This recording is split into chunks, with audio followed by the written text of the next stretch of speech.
தினம்தோறும் விளக்கேற்ற நல்ல எண்ணெய் இதயம் நல்லெண்ணெய்.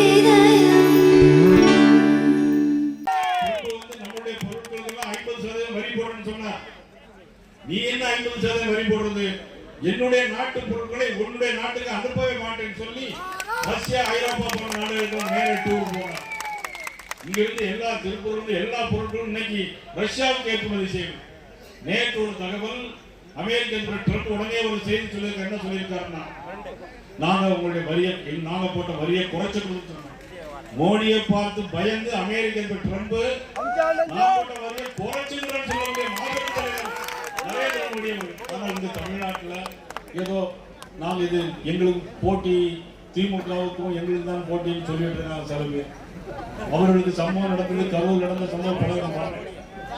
ஏன்னா இவ்வளவு பெரிய ஒரு கட்சி, அந்த தலைவர் நரேந்திர மோடி அவர்கள், அனைத்து இந்திய அண்ணா திராவிட முன்னேற்ற கழகத்துடைய பொதுச் செயலாளர் ஆனால் நீ பேச வந்து பேசி அவர்கள் உருவாக்கிய கூட்டணி இந்த தேசிய ஜனநாயக கூட்டணி, வெற்றி பெறக்கூடிய கூட்டணி, தமிழகத்தில் நல்லாட்சி தரக்கூடிய கூட்டணி. அந்த கூட்டணி, இந்த கூட்டணி ஏதோ நயினார் நாகேந்திரன், விஜயபாஸ்கரன், அண்ணன் வைரமுத்து சேர்ந்து ஆரம்பித்த கூட்டணி கிடையாது.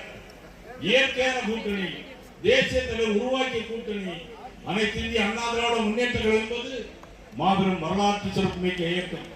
1972ஆம் ஆண்டு இதை புரட்சி தலைவர் எம்ஜிஆரால் உருவாக்கப்பட்ட அற்புதமான இயக்கம் அனைத்து இந்திய அண்ணா திராவிட முன்னேற்ற.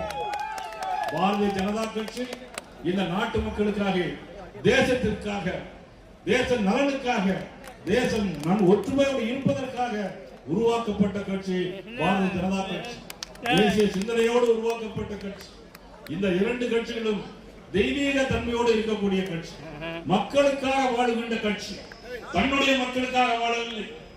தமிழக முதலமைச்சர் திமுகவை சேர்ந்தவர்கள் அவர்களுடைய மக்களுக்காக வாழ்கிறார்கள். ஆனால் இந்த இரண்டு கட்சிகளும் இந்திய மக்களுக்காக, தமிழக மக்களுக்காக, தமிழர் நலனுக்காக வாழ்கின்ற கட்சி, மாபெரும் கட்சி பாரதிய ஜனதா கட்சியும் அண்ணா திமுகவும் இன்று ஒரு கொடையின் கீழ் வந்திருக்கிறது. வெற்றி நிச்சயமாக இருக்கிறது. அது மட்டுமல்ல, கரூரில் நடந்த சம்பவங்களுக்கு எல்லாம் தெரியும்.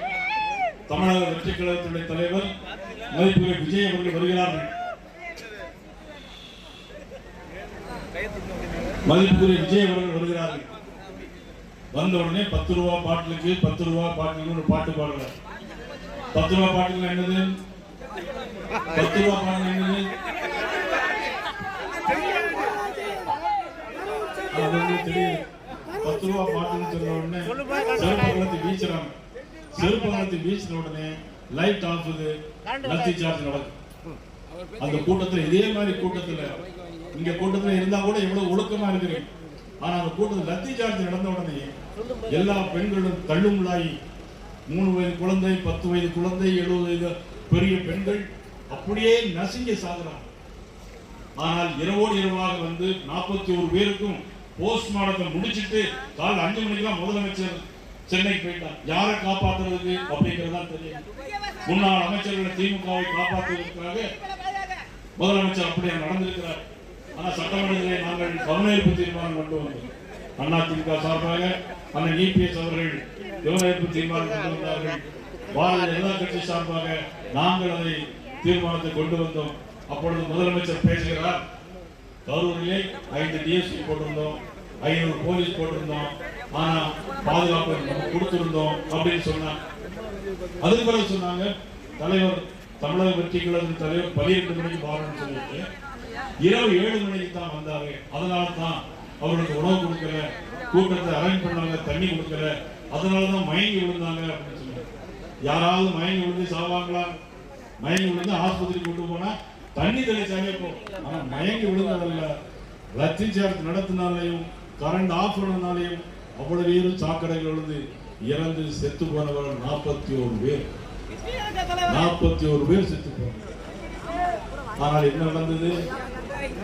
இதுதான் சட்டம் ஒழுங்கு.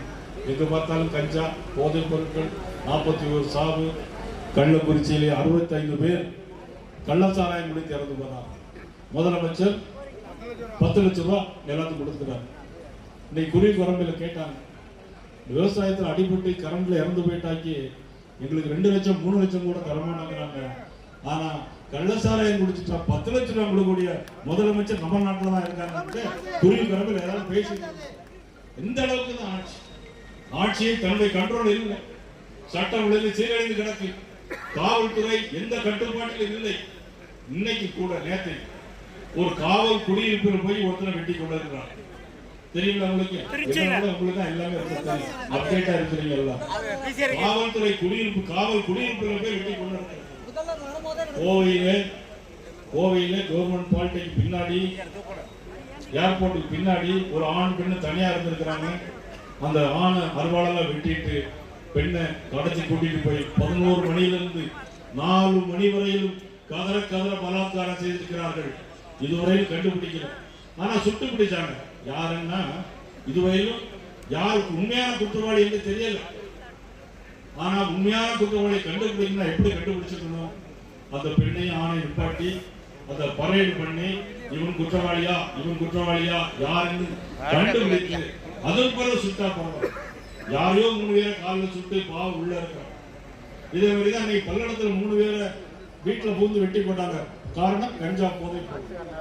பல்லடத்துல 3 பேரை வெட்டி கொண்டாங்க. ஆனா அதுலயும் உண்மையான அக்யூஸ்ட கண்டுபிடிக்கல. வேற இடத்துல சுட்ட ஆளதான் போய் கண்டுபிடிச்சு அக்யூஸ் சொல்லி சொன்னாங்க. இந்த அளவுக்கு இன்னைக்கு ஒரு மோசமான ஒரு சூழ்நிலை இன்னைக்கு போய் கொண்டு இருக்கிறது. இன்னைக்கு கூட இன்னைக்கு அமைச்சர் சேகர்பாபு அறநிலைத்துறை அமைச்சர் எங்க எல்லாருக்கும் ரொம்ப நண்பர். சட்டமன்றத்தில் நல்லபடியா பேசுவோம். நாங்க கேட்கிற கோரிக்கையெல்லாம் பண்ணி தருவார். இன்னைக்கு தான் வாய் திறந்து பேசியிருக்காரு. என்ன பேசியிருக்காருன்னா, நயினார் நாகேந்திரனுக்கு பதவி நாட்கள் எண்ணப்படுகிறது, நாங்கள் எங்களுக்கு ஒன்றும் இல்லை அப்படின்னு சொல்லியிருக்காரு. நான் ஏற்கனவே காலையில புதிய தலைமையில பேட்டி கொடுத்தேன். உண்மைதான், எனக்கு என்னுடைய பதவி காலம் எண்ணப்படுகிறது. எந்த கட்சியிலும் இல்லாத அளவுக்கு பாரதிய ஜனதா கட்சியில் மட்டும் ஒருத்தருக்கு 3 ஆண்டுகள் தான் பதவி. நயினார் நாகேந்திரன் இருந்தாலும் சரி, கருப்பு முருகானந்தமாக இருந்தாலும் சரி, 3 ஆண்டுகள் தான் பதவி. எனக்கு ஏற்கனவே 6 மாசம் முடிஞ்சிச்சு. இன்னும் 2.5 வருஷம் இருக்கு. ஆனா சேகர்பாபு 2.5 மாசம் தான் இருக்கு. சேகர்பாபு 2.5 மாசம் தான். என்னுடைய நண்பர் தான். ராத்திரி கூட போன்ல கூப்பிட்டு பேசுவோம். ஏன் இப்படி பேசணும் கேட்பார். அவருக்கு கட்சி வேறு, நாட்டு கட்சி வேறு, கொள்கை வேறு. அவர் அதிமுகவில் இருக்கும் பொழுது நாங்கள் நண்பர்கள். பிறகு அதிமுக திமுக போயிட்டார் அவர். பிறகு நான் அதிமுக பிஜேபி பாரதிய ஜனதா கட்சி வந்துட்டேன். இருந்தாலும் இப்பொழுது எல்லாமே சட்டமன்ற உறுப்பினர்கள். நான் அறந்தாங்கியில் சொல்லுகிறேன், சேகர்பாபு அவர்களே, எனக்கு என்னுடைய பதவி 2.5 ஆண்டு காலம் உறுதி. ஆனால் உங்களுக்கு 2.5 மாதம் காலம் தான். வீட்டுக்கு போகிறார். Countdown start to the DMK ruling. Countdown start. Mr. M.K. Stalin முதலமைச்சர் அவர்கள் countdown start. திமுக மந்திரி சபைக்கு ஏற்கனவே அண்ணன் எடப்பாடி அவர்கள் எல்லாரும் சொல்லிட்டு இருக்காங்க, bye bye Stalin, bye bye Stalin. நான் சொல்லல, அண்ணன் EPS அவர்கள் சொன்னார். அவர்கள் சொன்னால் நான் சொன்னால் ஒண்ணுதான். இருந்தா கூட இன்றைக்கு இந்த ஆட்சி வேண்டுமா வேண்டாமா? இவ்வளவு ஒரு மோசமான ஆட்சி என்னெல்லாம் நடைபெறுகிறது இன்னொரு வீடியோ நீங்க பாருங்க. நான் திருப்பி பேசுறேன். இதற்காக ஒரு திட்டம் போட்டார் முன்னாள் முதலமைச்சர், அண்ணா திராவிட முன்னேற்ற கழகத்துடைய பொதுச் செயலாளர் அண்ணன் எடப்பாடி அவர்கள். திட்டம் எவ்வளவு தெரியுமா? 7,000 கோடி ரூபாய். அன்றைக்கு அமைச்சரவை இருந்தது, வாரிய தலைவராக இந்த பகுதியில் இருந்தது அண்ணன் வைரமுத்து அவர்களும் மதிப்புக்குரிய விஜயபாஸ்கர் அவர்கள். 7,000 கோடி ரூபாய்க்கு காவிரி வைகை இணைப்பு திட்டம்.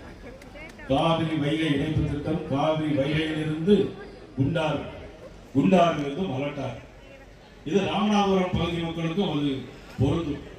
ஏற்கனவே நாம் இந்த திட்டத்தை வைத்திருந்தோம். நான் பாராளுமன்ற தேர்தலில் போட்டியிட்ட நேரத்தில் இது மாதிரியான கோரிக்கைகளை வைத்திருந்தோம். ஆனால் இந்த 4 ஆண்டு கால அந்த ஆட்சியில் எதுவுமே செய்ய முடியவில்லை. 7,000 கோடி ரூபாய் திட்டத்தை கிடப்பில் போட்டுவிட்டு தன்னுடைய மக்களுக்காக ஆட்சி இருந்த ஆட்சி தான் இந்த திராவிட முன்னேற்ற கழக ஆட்சி. இது வீட்டுக்கு அனுப்பப்பட வேண்டுமா வேண்டாமா என்பதை அறந்தாங்கி மக்கள் நீங்கள் தான் சொல்ல வேண்டும். அனுப்ப வேண்டும். அது மட்டுமல்ல, 11 மருத்துவக்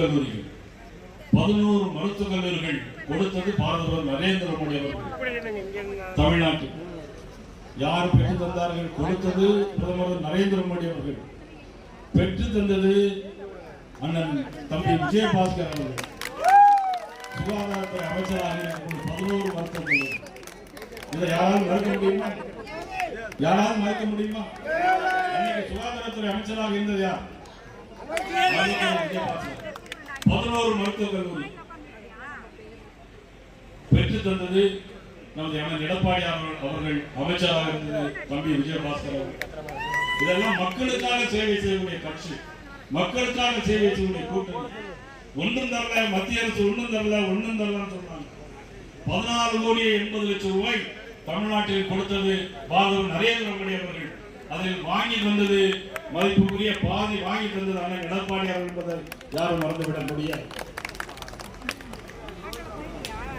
ஆக விவசாயிகளுக்கு இன்சூரன்ஸ் ஸ்கீம் 5 லட்சம் பேர் இந்த மாவட்டத்தில், புதுக்கோட்டை மாவட்டத்தில் மத்திய அரசு 5 லட்சம் பேருக்கு இன்சூரன்ஸ் கொடுத்திருக்கிறாங்க. 22 லட்சம் வீடுகளுக்கு ஜல்ஜீவன் திட்டம் மூலமாக குடிநீர் இணைப்பு கொடுத்திருக்கிறார்கள். 32 மத்திய அரசு மலிவு விலையில் இருக்கிறது. ஆயுஷ்மான் பாரத் திட்டம், அதாவது இன்சூரன்ஸ் கார்டு 80,000 பேருக்கு கொடுத்திருக்கிறார் நமது மாவட்டத்தில்.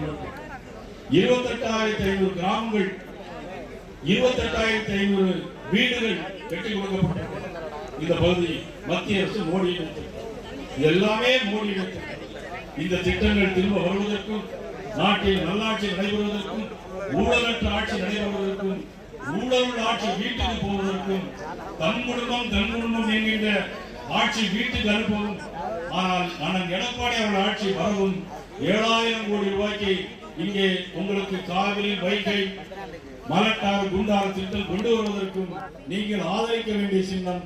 இந்த தொகுதியில் எந்த சின்னம் நிற்கிறதோ, தாமரை சின்னம் நிற்கிறதோ, இரட்டையிலை சின்னம் நிற்கிறதோ, எந்த சின்னம் நின்றாலும் இந்த மாவட்டத்தில் 6 சட்டமன்ற தொகுதிகளில் மறவாமல் நீங்கள் தாமரை, இரட்டையிலை சின்னம், தோழமை கட்சியின் சின்னத்தில் வாக்களிக்க வேண்டும் வேண்டும் வேண்டும் என்று உங்கள் அனைவருடைய பாதத்திற்கு நான் கேட்டுக்கொள்கிறோம்.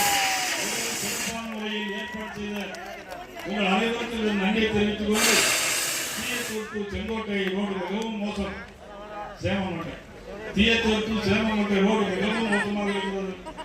மற்றும் அறந்தாங்கி பஞ்சாயத்து ரோடு மிகவும் மோசமாக இருக்கிறது சொல்லியிருக்கிறார்கள். எல்லா ரோடுகளும் எல்லா சாலைகளும் நிச்சயமாக உங்களுக்கு 2.5 மாதங்களில் தொடங்கின தேர்தலில் 2026 பிறகு மாற்றம் ஏற்படும். மாற்றம் ஏற்பட்ட பிறகு அனைத்து நன்மைகளும் உங்களை வந்து சேரும் என்று சொல்லி வாய்ப்புக்கு நன்றி விடைபெறுகிறேன். நன்றி, புதுக்கோட்டை மாவட்டம் என்று சொன்னால் நுழைவு வாயிலே கோட்டை பயிர்வரை வழங்கிவிட்டுத்தான் இங்க வர வேண்டும். மாண்புமிகு உள்துறை அமைச்சர் அமித்ஷா அவர்கள் கூட பாராளுமன்ற தேர்தலில் வெற்றி பெறுவதற்காக நமது கோட்டை பயிர்வரை வணங்கித்தான் இங்கே வந்தார்கள். நாங்களும் இப்பொழுது வணங்கித்தான் வந்திருக்கிறோம். மரியாதைக்குரிய நமது முன்னாள் அமைச்சர், வருங்கால அமைச்சர் விஜயபாஸ்கர் அவர்கள் இங்கே கோடிட்டு காட்டினார்கள். இது அவர்தாங்கி திடலா, இது அவர்தாங்கி நடைபெறும் கடலா என்று கேட்டார்கள். அந்த அளவிற்கு நீங்கள் ஒரு சிறப்பான முறையில் தேசிய ஜனநாயக கூட்டணியின் சார்பாக நடைபெறுகின்ற தமிழகம் தலைமையில தமிழரின் எழுச்சி பயணம் 19ஆம்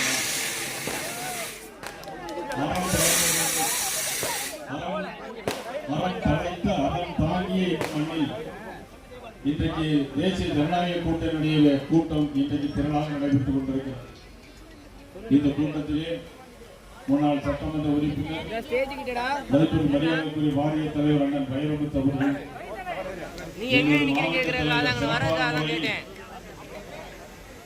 தம்பி கருப்பு முருகானந்தத்தோடு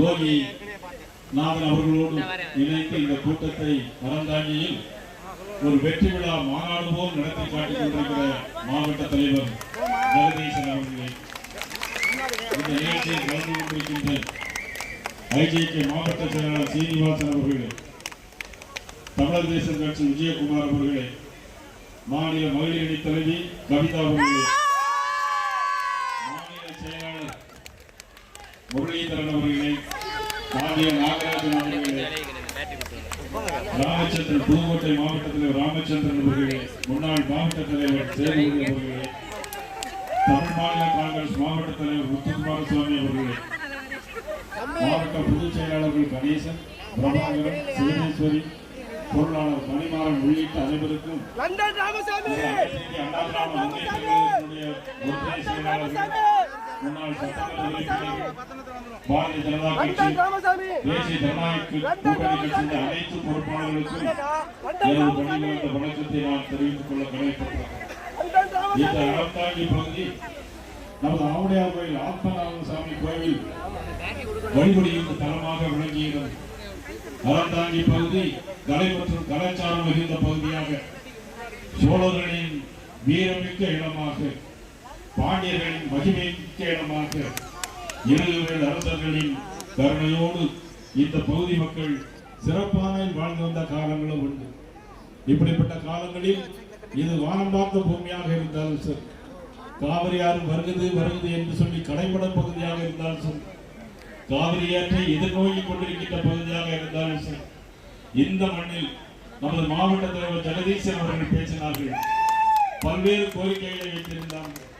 இங்கே உள்ள பேருந்து நிலையம், இதை சந்தை பகுதியை பேருந்து நிலையமாக மாற்றுவதற்கு முயற்சிக்கலாம் என்று பேசினார்கள். இனிவரும் காலத்தில் 2.5 மாத காலம் இருக்கிறது. அந்த காலத்தில் ஆட்சி மாற்றம் ஏற்படும். அண்ணன் எடப்பாடி அவர்கள் முதலமைச்சராக வருவார்கள். நிச்சயமாக உங்களுடைய கோரிக்கைகள் அனைத்தும் நிச்சயமாக நிறைவேற்றி தருவோம் என்பதை சொல்லிக்கொள்ள கடமைப்பட்டது. அன்புக்குரிய அமைச்சர் விஜயபாஸ்கர் அவர்கள் பேசும்போது சொன்னார்கள், யார் வர வேண்டும் என்பதுதான் முக்கியமே தவிர அதை காட்டிலும் யார் வரக்கூடாது என்பதே முக்கியம். அதில் திராவிட முன்னேற்ற கழக அரசு வராது என்பதை கோடிட்டு காட்டினார். இப்படிப்பட்ட பூமியில் 2 அமைச்சர்கள் இருக்கிறார்கள். அமைச்சர்கள் என்னெல்லாம் செய்தார்கள் என்பதை ஜெகதீசன் பேசினார்கள். 2 அமைச்சர்கள் இருக்கக்கூடிய பகுதியில் இங்கே தொழிற்சாலைகள்